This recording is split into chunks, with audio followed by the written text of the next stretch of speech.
بارگاہ رسالت معاب صلی اللہ علیہ وسلم میں درود پاک کا ہدیہ پیش کریں۔ اللہم صلی علی سیدنا و مولانا محمد معدن الجود والکرم وآلہ واصحابہ الکرام وابنہ الکریم وبارک وسلم صلاة دائمة سرمدا ابدا۔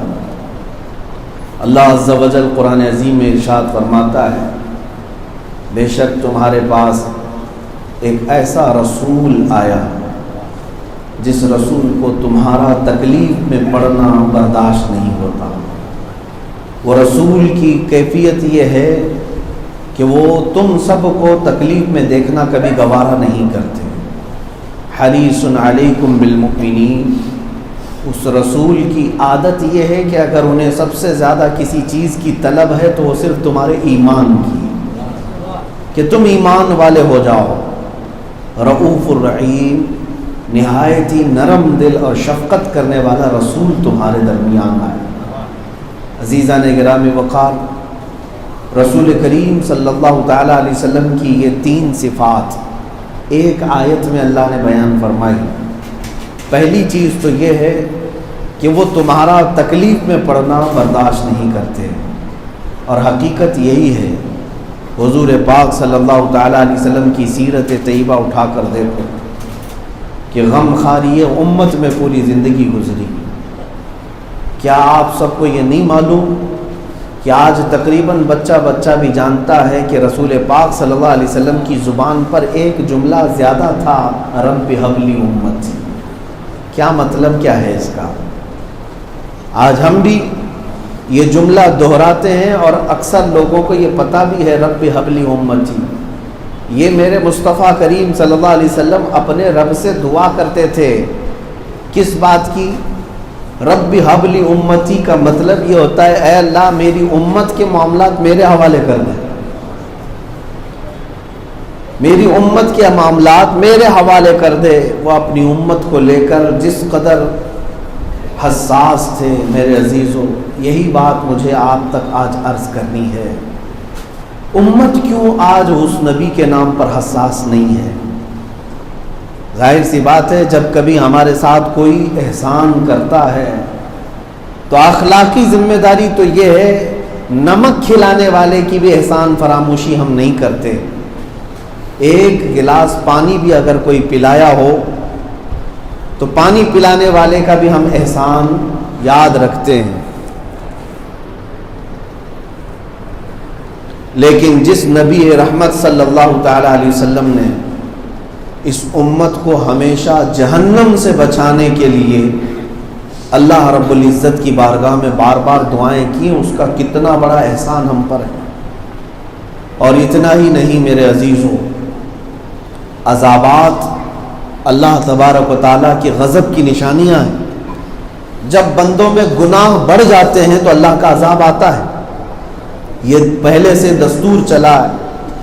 نوح علیہ السلام کی قوم نافرمان ہوئی، ان کو طوفان کے ذریعے سے ہلاک کر دیا گیا۔ پورے روئے زمین پر صرف پانی پانی تھا، ڈوب کر کے ہلاک ہوئے۔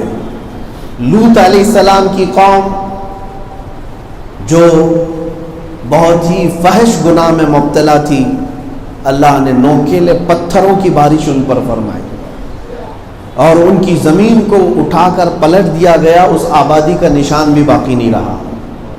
شعیب علیہ السلام کی قوم جو ناپ تول میں کمی کرتی تھی، اس بات پر اللہ کا عذاب آ گیا۔ ان لوگوں نے یہ کہا تھا کہ ہم پہاڑوں میں رہ کر کے پناہ لے لیں گے، لیکن جبرائیل امین علیہ السلام کو بھیجا گیا، ان کی ایک آواز کی تاب نہ لا سکی وہ امت اور مر گئی۔ حضرت صالح علیہ السلام کی قوم نافرمانی کی تو ان کو بھی اللہ کا عذاب گھیر لیا۔ موسیٰ علیہ السلام کی قوم پر 5 قسم کے عذابات آئے۔ ان کی ندی نالے، ان کی کنویں، ان کے گھر کے برتن سب خون سے بھر گئے تھے، کھانے پینے کے لیے سوائے خون کے کچھ نہیں تھا۔ کبھی جوؤں کا عذاب، کبھی ٹڈیوں کا عذاب، بہت قسم کے عذابات آئے۔ لیکن عذاب کس لیے آتے تھے؟ جب گناہ بڑھتے تھے، نافرمانیاں بڑھتی تھیں۔ اگر میں آپ سے یہ کہوں کہ اس امتوں کی جو نافرمانیاں تھی، جو گناہ تھے، آج کے زمانے میں اگر آپ سرچ کر کے دیکھ لیں تو وہ سارے گناہ آج بھی ہیں۔ لوط علیہ السلام کی قوم کا گناہ آج کر رہے ہیں لوگ، شعیب علیہ السلام کی قوم جو نافرمانی کرتی تھی وہ بھی آج موجود ہے، نوح علیہ السلام کی قوم نبیوں کا مذاق اڑاتی تھی، اپنے نبی کا مذاق اڑاتی تھی، وہ آج بھی موجود ہے۔ لیکن ان تمام قوموں کی نافرمانیاں، ان کے گناہ آج ہو رہے ہیں، ویسے ہی ہو رہے ہیں، لیکن عذاب ویسے نہیں آ رہے۔ نہ پتھر برستے ہیں، نہ آگ برستی ہے، نہ زمین پلٹی جاتی ہے، نہ ہوائیں چلائی جاتی ہیں، نہ ہی کسی کو بندر اور خنزیر بنایا جاتا ہے، یہ عذابات نہیں آتے۔ اس کی وجہ قرآن میں اللہ فرماتا ہے وَمَا كَانَ اللَّهُ لِيُعَذِّبَهُمْ وَأَنْتَ فِيهِمْ، اللہ تعالیٰ اس قوم کو، اس امت کو اب ویسے عذابات نہیں بھیجے گا، اس لیے کہ ان کے بیچ میں میرا محبوب آرام فرما ہے۔ وہ رسول ہیں جو دوسروں کی تکلیف کو دیکھنا پسند نہیں کرتے، امت کو اس قسم پرسی میں دیکھنا رسول پاک صلی اللہ علیہ وسلم کو گوارا نہیں۔ لیکن میرے عزیزو، اس بات کا ایک نتیجہ یہ بھی نکلتا ہے کہ جس رسول کو ہم سے اتنی محبت ہو کہ وہ معراج کی شب میں ہم غریبوں کو یاد کرے، اپنے سجدوں میں ہمیں یاد کرے، اپنی رقت انگیز دعاؤں میں ہمیں یاد کرے، تو کیا یہ امت پر حق نہیں بنتا کہ آج اپنے رسول کے ساتھ بھی وہ اتنی حساس ہو جائے، اپنے نبی پاک کے ساتھ اتنی ہی محبت کرے؟ لیکن مسئلہ یہ ہے کہ ہماری زندگیاں ختم ہونے کے قریب آ گئیں، لوگوں سے ہم سوال کریں تو گنتی کے شاید 1-2 دن ہوں گے جس میں انہوں نے اپنے نبی کو یاد کیا ہو، ورنہ اکثر راتیں دنیاوی عشق اور دنیاوی کھیل کود میں گزر گئے۔ ہمارے ان نوجوانوں کو ہم دیکھتے ہیں جن کی راتیں پوری انٹرنیٹ پر گزر جاتی ہیں، گیم کھیلنے میں چلی جاتی ہیں۔ بہت سارے لوگ صرف اور صرف بغیر کسی مقصد کے ویڈیو میں اپنا وقت برباد کرتے ہیں، فلمیں دیکھ رہے ہوں، سیریل دیکھ رہے ہوں، فلاں چیزیں دیکھ رہے ہوں، لیکن یہ سارے اوقات میں کبھی تمہارے پاس ایسا بھی وقت آیا کہ میں اپنے نبی کو ٹھنڈے دل سے یاد کروں، حضور پاک صلی اللہ تعالیٰ علیہ وسلم کے دربار میں میں کثرت سے درود پڑھوں؟ میں سب کی بات نہیں کرتا، لیکن اکثر کا حال یہ ہو گیا، تمہیں اندازہ بھی نہیں میرے عزیزوں۔ آج اگر تم یاد کرتے ہو تو اس کا مطلب یہ نہیں ہے کہ وہ مدینے والے سنتے نہیں، دیکھتے نہیں، ایک درود بھی پڑھتے ہو تو وہ سنتے ہیں، ایک بار تم سلام پیش کرتے ہو تو انہیں پیش کیا جاتا ہے، حضور کی بارگاہ میں وہ سلام اور وہ درود تمہارا پہنچایا جاتا ہے۔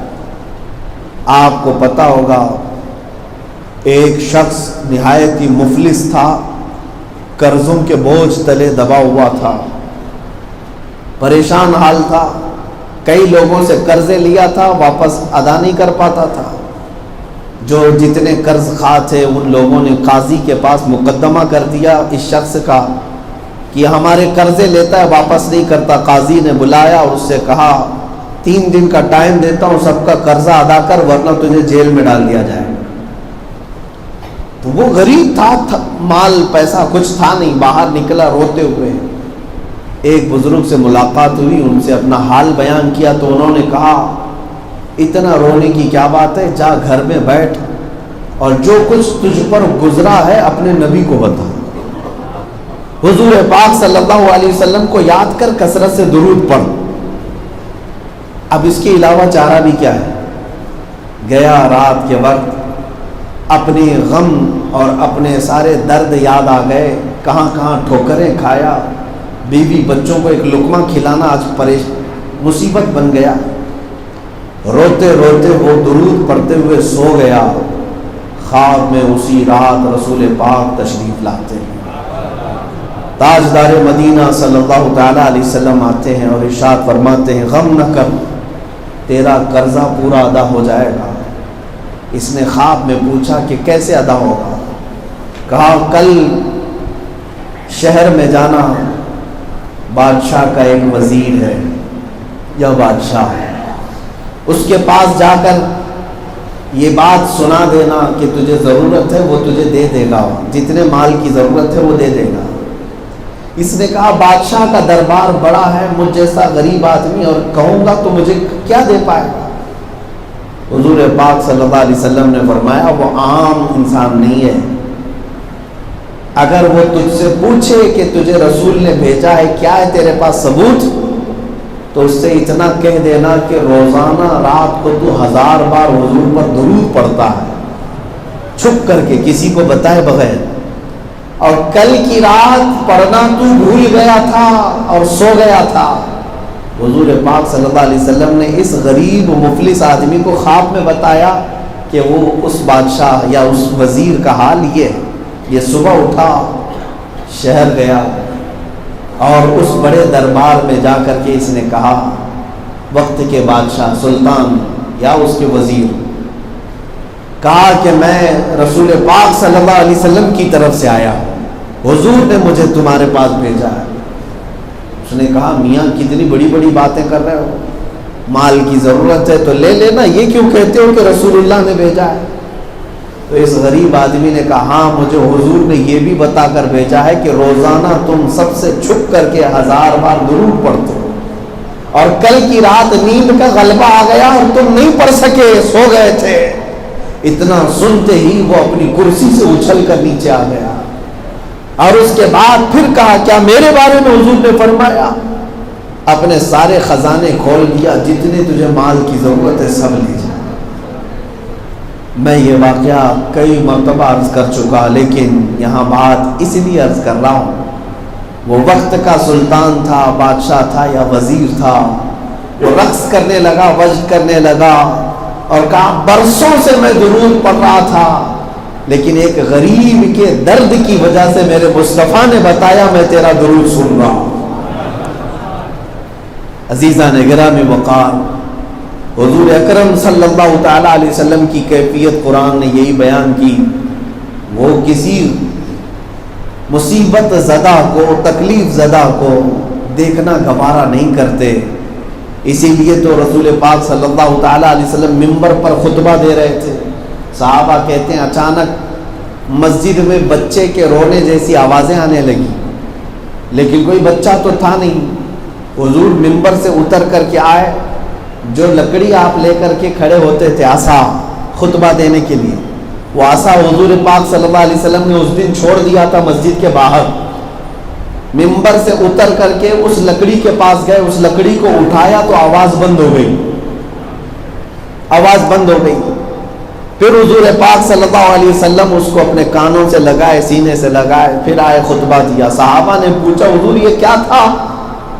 حضور پاک صلی اللہ علیہ وسلم فرماتے ہیں جو آواز تم نے سنی یہ اس لکڑی کے رونے کی آواز تھی۔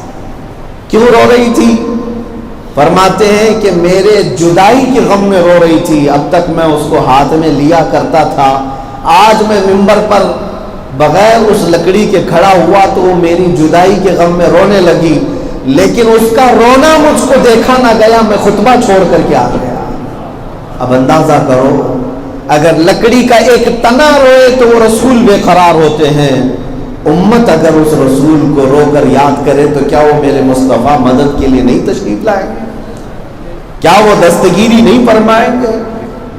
لیکن آج حالات ایسے ہو گئے میرے عزیزوں، ہر پریشانی اور ہر مصیبت کے وقت ہمارا حال تو یہ ہے کہ ہم مالداروں کے دروازے کھٹکھٹاتے ہیں، سورس والے، پیسے والے، تخت والے، تاج والے، ان کے پاس جانے کی کوشش کرتے ہیں، شاید یہ نیتا جی ہمارا مسئلہ حل کر دیں گے، فلاں کے پاس جاؤ یہ مسئلہ حل کر دیں گے۔ یہ ظاہری اسباب ٹھیک ہے، وسائل ٹھیک ہے دنیا کے لیے، لیکن اس پر تمہارا ڈیپینڈ ہو جانا، اس پر بھروسہ کر لینا کہ سارا کام اسی ایم ایل اے سے ہو جائے گا، اسی ایم پی سے ہو جائے گا، اسی کارپوریٹر سے ہو جائے گا، یہی تمہاری خام خیالی ہے۔ تمہیں اندازہ نہیں ہے میرے عزیزو، تم اس رسول کی امت ہو جو رسول تمہارے لیے سفارش کرے تو مولا بھی ان کی بات کو رد نہیں فرماتا۔ حضور پاک صلی اللہ تعالی علیہ وسلم کے دربار میں سفارش کرنے چاہیے۔ آج وقت کے تقاضے یہی ہیں، میں نوجوانوں سے یہی کہنا چاہوں گا اس رسول کا تم پر بے پناہ احسان ہے، اس احسان کا بدلہ تم اپنی زندگی کو ضائع کر کے مت دو، اپنی زندگی میں رسول پاک صلی اللہ علیہ وسلم کی یادیں بساؤ۔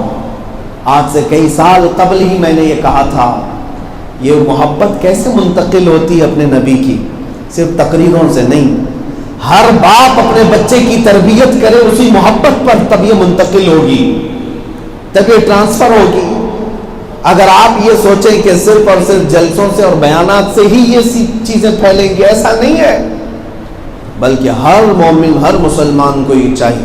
آج جمعہ ہے، آپ نے ایسا معمول کیوں نہیں بنایا اپنے گھروں میں کہ جمعہ کے دن جتنے بھی میرے بچے ہیں، میری بہنیں، بھائی ہیں، یا جوائنٹ فیملی میں رہتے ہیں، جمعہ کے بعد جاتے ہیں دسترخوان پر بیٹھتے ہیں، کاش کتنا اچھا ہوتا کہ ایک لقمہ اٹھانے سے پہلے ہر ایک اپنے ذمہ یہ لے لے کہ 100 بار حضور پر درود پڑھیں گے، پھر آج جمعہ کے دن کھانا کھائیں گے، پھر آج ہم کھانا کھائیں گے۔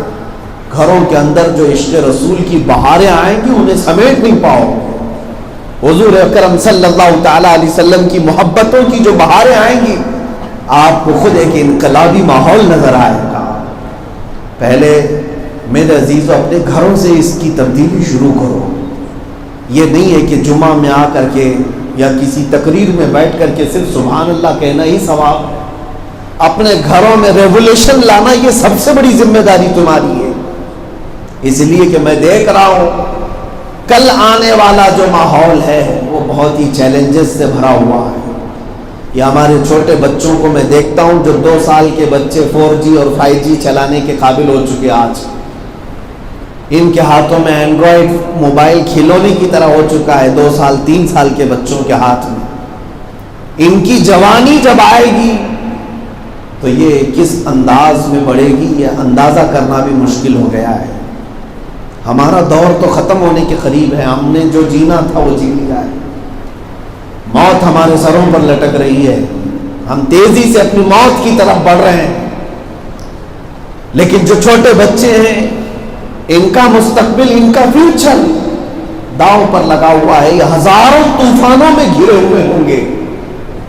میری یہ بات ہو سکتا ہے آج سے کچھ سال بعد اگر سنیں گے بچے تو انہیں یاد آئے گی، ان کے زمانے گڈی اور گڈے سے کھیلنے والے نہیں ہوں گے، یہ تو بم اور بارود کی باتیں کر رہے ہوں گے۔ یہ زمانہ ان کا جو آنے والا ہے بڑے چیلنجز سے بھرا ہوا ہے۔ یہ ورق اور پنے پلٹنے کی بھی ان کو عادت نہیں ہوگی، ہم تو کتابیں دیکھ چکے، اگلی نسل کتابیں بھی نہیں دیکھنے والی ہے۔ ابھی میں عرب شریف سے واپس لوٹا، کئی ہمارے پرانے ساتھی ہیں، ان میں سے ہمارے ایک ساتھی وہ کہہ رہے ہیں ہمارا تقریباً 300 سالہ پرانا بزنس، تجارت کس چیز کا؟ کتابوں کا، پرنٹ کا، وہ اب بند ہونے جا رہا ہے۔ 300 سال سے کتابیں وہ چھاپتے تھے، پرنٹنگ پریس بھی تھا ان کا، ہزاروں کی تعداد میں کتابیں چھاپے بھی اور تقسیم بھی ہوئی، بک بھی گئی، لیکن یہ تجارت بند، یہ ختم ہو رہی ہے۔ اس کی وجہ انہوں نے یہی بتایا کہ اب کوئی کتاب نہیں لیتا، اب ہر چیز موبائل اور انٹرنیٹ کے ذریعے سے دیکھی جائے گی۔ یہ تو میں ایک سمپل اگزامپل آپ کو دے رہا ہوں، بہت ساری چیزیں ایسی ہیں جو ان کی زندگی کو زیر و زبر کرنے والی ہیں، بہت تیزی سے دنیا بدلنے والی ہے۔ آپ خود محسوس کرتے ہوں گے 10 سال پہلے جو چیزیں تھیں وہ آج غائب ہو چکی ہیں، آپ کو پتہ بھی نہیں ہے۔ کہیں آج پوسٹ آفس نظر نہیں آتے، پی سی اور ایس ٹی ڈی نظر نہیں آتے۔ 10 سال پہلے ہم دیکھے ہوئے ہیں، 10 سال کے اندر جب یہ اتنی تبدیلی ہے تو اب آنے والے اور جو 10 سال ہوں گے وہ اور کمال کی تبدیلی لائیں گے، اور ان میں سب سے بڑا چیلنج ہمارے بچوں کے لیے ہوگا۔ اب میں یہ سب باتیں کیوں کہہ رہا ہوں، آپ کو توجہ دیں، سنیں۔ یہ جو آنے والا ماحول ہے، ایک طرف ٹیکنالوجی کا زمانہ، اور ٹیکنالوجی اتنی بڑھ چکی ہو کہ ہر خواہش ان کے ہاتھ میں موجود ہے، گناہ کرنا چاہیں سب ان کے ہاتھ میں موجود ہے، سب کچھ بیٹھے ہوئے جگہ پر انہیں سب مل جائے گا۔ دنیا ان کو آرام پسند بھی بنائے گی، کام چور بھی بنائے گی اور عیاش بھی بنائے گی. گھر کے بیڈ پر بیٹھ کر کے تم سارے گناہ کر سکتے ہو، یہ سارے انتظامات کر کے دنیا دے دے گی. یہ جو اگلا زمانہ آنے والا ہے، ان کو ماں اور باپ کا فرق بھی معلوم نہیں رہے گا. اگر ان کو چھوڑ دیا جائے کچھ نہیں پتہ رہے گا، بھائیوں اور بہنوں کی قدر بھی نہیں معلوم ہوگی.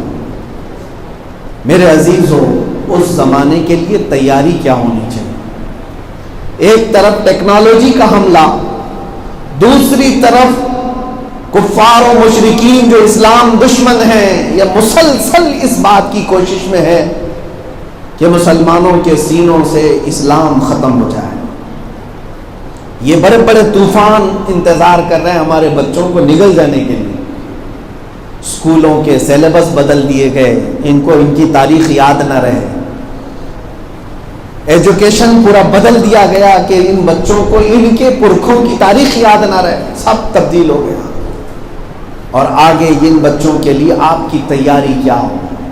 میرے عزیزو، سمپل سی بات یہی ہے، آج تمہاری ذمہ داری ڈبل ہو جاتی ہے.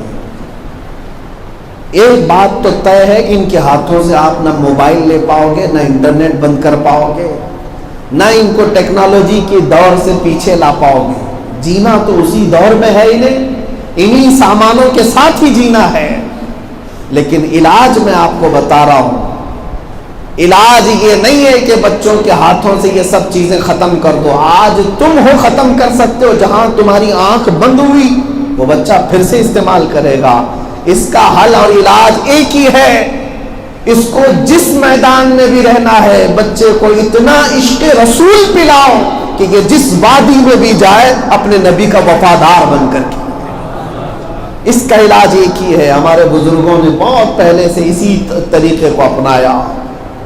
میں نے آج خود محسوس کیا. میرے عزیزوں، ہوتا ہے نا جب کوئی چیز سامنے ہوتی ہے تو قدر نہیں ہوتی ہے. یہ مشہور ہے نا. مثال کے طور پر ایک چیز آپ کے سامنے ہے، روز دیکھتے ہیں تو قدر کم ہو جاتی ہے. ارے یہ تو سامنے ہی ہے نا ہمارے. لیکن ہم نے حرم کعبہ میں اور مدینۃ الرسول میں دیکھا، بعض لوگ سال 2 سال مکہ میں رہنے کے بعد، میں سب کی بات نہیں کرتا، کچھ لوگوں کی کیفیت ایسی ہو جاتی ہے، کعبہ ارے روز دیکھتے ہیں نا، اہمیت اور قدر کم کر لیتا ہے اگر کوئی تو بدبخت آدمی. حضور کے گنبد کو دیکھنا ہر مومن اپنی سعادت سمجھتا ہے، لیکن جس کو مدینے میں رہنے کی سعادت مل گئی، پھر یہاں پر بھی میں کہتا ہوں سب کی بات نہیں، کچھ ایسے لوگ ہوں گے جو روز دیکھنے کی وجہ سے اپنے آپ میں اس کی قدر کم کر لیتے ہوں گے، لیکن وہ بدبخت ہوں گے. وہ بدبخت ہوں گے. میں اپنا تجربہ بتا رہا ہوں. مدینہ طیبہ میں ایک گھر کی ایک محفل میں حاضری ہوئی، جن کا خاندان پچھلے کئی 100 سالوں سے وہاں آباد ہے مدینہ طیبہ میں، اور ہر ہفتے وہاں پر حضور پاک صلی اللہ علیہ وسلم کی مولود کی محفل ہوتی ہے. سارے وہاں پر علماء بھی آتے ہیں. جب محفل شروع ہوئی ہم خود بھی تھے، تو جو شیخ ہیں مدینے کے رہنے والے، جن کی کئی پشتوں سے وہ وہیں پر آباد ہیں، میں نے حاجیوں کو بھی دیکھا ہے 8-10 دن اگر مل جاتے ہیں تو وہ ایسے وہاں پر ہو جاتے ہیں. کچھ لوگوں کی باتیں کہ ادب نہیں رہ جاتا، لیکن جو وہیں پر موجود ہیں، وہیں پر موجود ہیں، سالوں سال سے مولود کی محفل میں بیٹھے ہیں. گھر کے اندر کی بات کر رہا ہوں، ہال میں. تھوڑی دیر کے بعد ہم نے دیکھا چھوٹے چھوٹے سے بچے آئے، گھر کے بچے، چھوٹے چھوٹے سے بچے آئے اور ہمارے سامنے کھجوریں اور قہوہ پیش کرنے لگے اور ہمارے ہاتھ چومنے لگے. ہم تو مہمان ہیں اور ہمارے سے بڑے بڑے لوگ وہاں پر موجود ہیں. ہم نے پوچھا یہ بچے کون ہیں؟ کام کرنے والے. کہا نہیں، جن کا یہ مکان ہے، جو شیخ بیٹھے ہوئے ہیں، ان کے خاندان کے بچے ہیں. یہ محفل میں بیٹھے ہوئے ہر ایک کا ادب کر رہے تھے. اور جیسی حضور پاک صلی اللہ تعالیٰ علیہ وسلم کا ذکر آیا آخر میں، سب کھڑے ہو گئے اور ان بچوں کو ہم نے دیکھا وہ گلاب کی پتیاں بکھیرنے لگے. ہوا میں اچھالنے لگے اور اپنے نبی کے نام پر سر جھکا کر اپنے سینے پر ہاتھ رکھ کر ادب سے کھڑے ہو گئے. ان بچوں میں اتنا شعور نہیں لیکن طریقہ دیکھا, آنکھیں بھیگ گئی. محفل ختم ہونے کے بعد ہم نے اس شیخ سے ملاقات کی اور انہوں نے کہا, میں نے کہا کہ بہت دور دور سے آئے ہوئے لوگ یہ ادب نہیں کر پاتے, سینکڑوں سال سے آپ قریب رہ کر کے بھی یہ ادب رکھتے ہیں. انہوں نے کہا ہمارے دادا ہم سے کہا کرتے تھے کہ بیٹا آنے والا زمانہ بہت سخت ہوگا, بہت ڈینجر ہوگا, اور ہر زمانے میں اگر تم فتنوں سے اور طوفانوں سے بچ سکتے ہو تو صرف ایک ذریعہ ہے, اپنے بچوں کو حضور کا ادب اور عشق اتنا پلاؤ ہر طوفان تمہارے سامنے آنے سے بھی کترائے گا اور تمہارا دین ہمیشہ محفوظ رہے گا. آج 1000 بے حیائی کیوں نہ ہو جائے, لیکن ہم نے ان گھروں کو دیکھا ہے ان کے بچے بھی آج اسی محبت میں مبتلا ہے, وہی ادب ان کے ہاں ہے. یہ تربیت کا اثر ہوتا ہے میرے سے, یہ تربیت کا اثر ہوتا ہے. آج آپ کی ذمہ داری ڈبل ہو چکی ہے.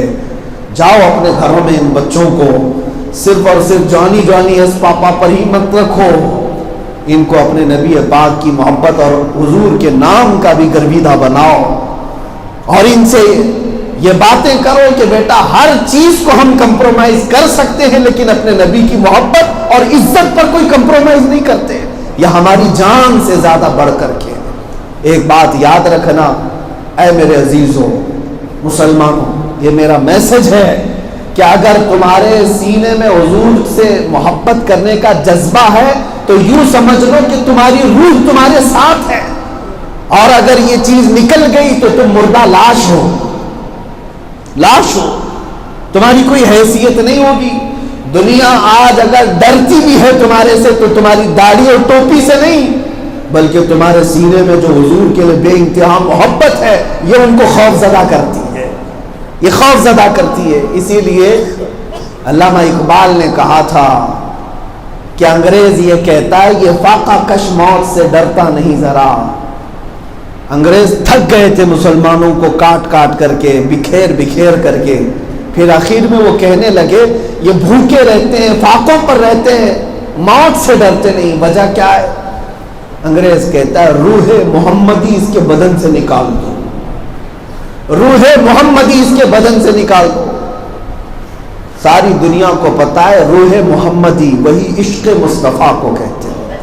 وہ جب تک ان کے سینوں میں موجود ہے ان کو 1000 ٹکڑوں میں بانٹو پھر انشاءاللہ یہ متحد ہو کر رہیں گے, اور ہم نے تجربہ کر کے بھی دیکھا ہے.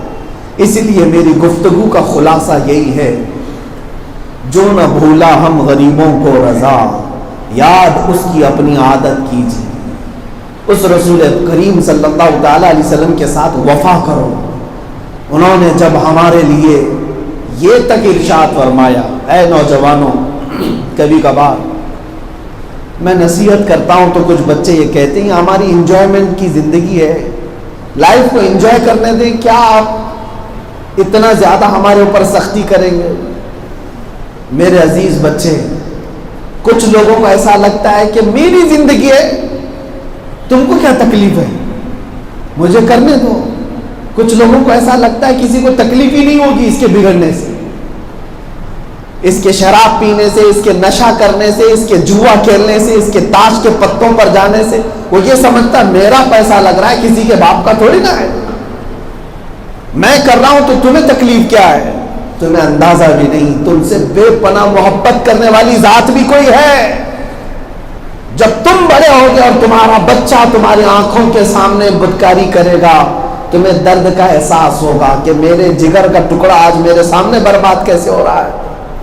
ماں باپ کو بھی تکلیف ہوتی ہے, بھائیوں بہنوں کو بھی تکلیف ہوتی ہے تمہارے بگڑنے سے, لیکن ان سب سے زیادہ ایک حدیث یہ ملتی ہے, میرے آقا صلی اللہ علیہ وسلم فرماتے ہیں اگر تمہارے پاؤں کے تلووں میں کانٹا بھی چبھ جائے, حضور فرماتے اس کا درد مجھے بھی ہوتا ہے.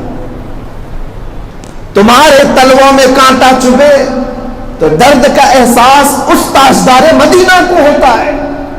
تو جب تم نشہ سے اپنے آپ کو برباد کر لو گے تو اس مدینے کے آقا کو کتنی اذیت دے رہے ہوں گے.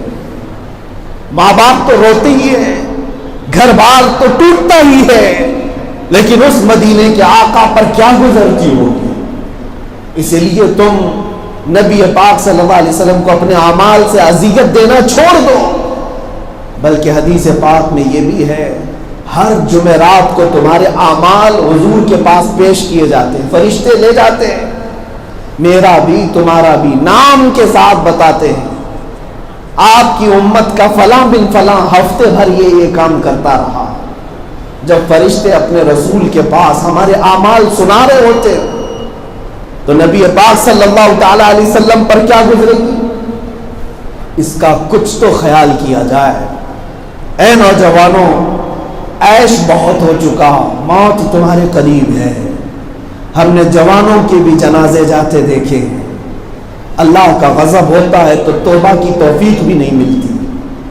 ایسے حادثے آتے ہیں کہ زبان بند ہو جاتی ہے، کلمہ پڑھنے کی بھی توفیق نہیں ملتی. اس لیے آج وقت ہے تمہارے پاس، اپنے جسم کو دیکھو صحیح سلامت ہو. اللہ نے تمہارے ہاتھ بھی صحیح رکھے، پیر بھی صحیح رکھے، جسم بھی صحیح رکھا ہے. آنکھوں سے دیکھ رہے ہو، کانوں سے سن رہے ہو، زبان بول رہی ہے، سب کچھ تو تمہارے پاس اللہ نے اچھا دیا ہے. اس وقت کے آنے سے پہلے جب تم سب چیزوں سے معذور ہو جاؤ گے، ہو سکتا ہے کوئی ایسا وقت آ جائے کہ تم 1000 بار کوشش کرو گے کہ ایک سجدہ کر لوں، لیکن سر نہیں اٹھا پاؤ گے، سر نہیں اٹھا پاؤ گے. میں نے ایسے لوگوں کو دیکھا بھی ہے بستر پر. اس لیے آج جوانی اللہ نے عطا کی ہے تو اس کو غنیمت جانو اور اس وقت کی تیاری کرو. دنیا دار العمل ہے، سب کو پتا ہے، ہمیشہ یہاں رہ نہیں پائیں گے. کروڑوں کما کر کے بھی کوئی اپنی زندگی کو یہاں بچا نہیں پائے گا، سب کو پتا ہے. آپ کو پتا ہے آج سے 4-6 سال پہلے کی بات، دنیا کا ایک بہت بڑی کمپنی کا مالک، اس کے متعلق میں پڑھ رہا تھا، کوریا کا رہنے والا، وہ ایسا شخص تھا جو حکومتوں کو بھی بدل دیتا تھا اگر اس کے مزاج کے مطابق نہ ہو، اتنا پیسہ والا. لیکن اچانک یہ 2014 یا 15 کی بات ہے، کوما میں چلا گیا. کوئی بیماری ایسی آئی، اس کا بیٹا زندہ تھا. ڈیلی ایڈورٹائز پوری دنیا کے ڈاکٹروں کو پر گھنٹہ 100 کروڑ روپے دیں گے میرے باپ کو ایک لقمہ کھانے کے قابل کوئی ڈاکٹر بنا دے. 1 گھنٹے میں 100 کروڑ دینے کو تیار تھا. دنیا کے ہزاروں ڈاکٹروں نے علاج کر کے اپنے اپنے تجربے پیش کیے، لیکن وہ 4 سال تک بستر پر ایسا پڑا رہا کہ روٹی کا ایک لقمہ چبانے کے قابل نہیں ہو سکا. پیٹ کو پھاڑ کر کے وہیں سے لکوڈ دیتے گئے. 4 سال میں کئی 100 کروڑ اس مردہ لاش پر خرچہ کرنے کے بعد ڈاکٹروں نے ہاتھ اٹھا دیا کہ اب ہم اس کی اب سانسیں بھی روک نہیں سکیں گے، ختم ہو چکی. جس کے پاس بے پناہ دولت ہے وہ خرچ کر سکتا تھا، لیکن ایک سانس نہیں خرید سکتا کوئی یہاں پر. اور اگر رب تبارک و تعالیٰ چاہے تو تمہاری زبان بند ہو جائے تو ساری دنیا مل کر کے روٹی کا ایک ٹکڑا تمہارے حلق میں نہیں ڈال سکے گی. ہم بے بس ہیں، مجبور ہیں. اس لیے عیاشی تمہیں زیب نہیں دیتی. تم دنیا داروں کو دیکھ کر کے یہ مت سمجھ لینا کہ وہ لوگ تو عیش کرتے ہیں، ننگے ناچتے ہیں، شراب پیتے ہیں. میرے عزیزو، وہ جہنمی تمہارے آئیڈیل نہیں. تمہیں اگر دیکھنا ہے تو مصطفیٰ کے صحابہ کو دیکھو، نبی پاک صلی اللہ علیہ وسلم کے غلاموں کو دیکھو. اصل ہماری زندگی شروع ہوگی تو ہماری موت کے بعد انشاءاللہ العزیز. جو یہاں بچ گیا اس کی زندگی جنت میں میرے مصطفیٰ کے پڑوسی ہونے کے اعتبار سے شروع ہوگی. وہ عیش کی زندگی ہے، لا خوف علیہم ولا هم یحزنون. وہاں نہ کسی کو کوئی خوف، نہ کسی کو کوئی رنج و غم. وہ اصل زندگی ہے. اس زندگی کو یہ دنیا کی فانی زندگی کی وجہ سے قربان مت کرو. اللہ کریم ہم سب کو کہنے سننے سے زیادہ عمل کی توفیق عطا فرمائے. میرے عزیزوں، پھر سے میں اس بات کو دہراتا ہوں کہ محمد سے وفا تو نے تو ہم تیرے ہیں. یہ اللہ کا وعدہ ہے. قرآن کی آیت کی ترجمانی کر رہا ہوں کہ محمد سے وفا تو نے تو ہم تیرے ہیں، یہ جہاں چیز ہے کیا لوح و قلم تیرے ہیں۔ اللہ ہم سب کے سینوں کو عشق مصطفیٰ کے لیے کشادہ فرمائے۔ آپ سب کو اللہ تعالیٰ اتحاد و اتفاق اور محبت مصطفیٰ کے چھاؤں میں زندگی عطا فرمائے، جب تک زندہ رہیں حضور کا وفادار بنا کر رکھے، اور جب ہماری آخری سانس آئے تو مولا حضور کے غلاموں میں ہمارا شمار فرمائے۔ وآخر دعوانا الحمد